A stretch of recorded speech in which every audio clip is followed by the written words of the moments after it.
OPD मध्ये किंवा online जेव्हा कन्सल्टेशन करतो, तेव्हा बऱ्याच पेशंटचा एक प्रश्न असतो, तो म्हणजे नाईट शिफ्ट करणाऱ्यांना अ, आयुर्वेदोक्त दिनचर्या किंवा जी रात्रीचर्या आहे ती कशी फॉलो करायला पाहिजे, बरोबर? कारण त्यांची झोप ही होणार नसते आणि त्यानंतर त्यांचा पित्तप्रकोप होऊन त्यांना अनेक व्याधी त्यातून जळत असतात.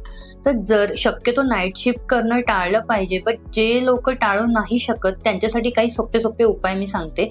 की त्यांनी कारण जेव्हा नाईट शिफ्ट करतो तेव्हा हंगर प्रँक्स येत असतात. त्यांच्या झोपा कमी होत असतात.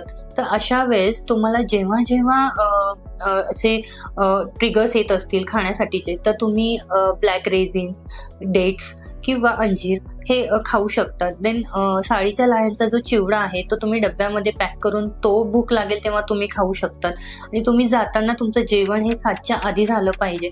जेव्हा-जेव्हा तुम्हाला थोडा वेळ मिळत असेल, तेव्हा तुम्ही नॅप घेऊ शकतात. देन गरम पाणी तुम्ही सिप-सिप पिऊ शकता, ज्याने तुमच्या ज्या हंगर प्रँक्स आहेत त्या कमी होतील. आणि जेव्हा तुम्ही नाईट शिफ्ट करून घरी येतात, तेव्हा तुम्ही जेवण करण्याच्या ॲटलीस्ट 1 ते 1.5 तास आधी झोपून घेतलं पाहिजे. जेणेकरून तुमचा जो दुष्ट पित्त म्हणजे जे विकृत पित्त झालेला आहे किंवा कफ विकृत झालेला आहे, तो ॲटलीस्ट सुधारण्यास मदत होईल. बरोबर? हे सर्व रूटीन्स जर तुम्ही फॉलो केलंत, तर नक्कीच तुमचं पित्त जे खूप खराब होणार आहे, ते बॅलन्स व्हायला थोडीफार तरी आपल्याला मदत होऊ शकते. एवढ्या गोष्टी तुम्ही फॉलो करा आणि कमेंटमध्ये नक्की कळवा. Thank you.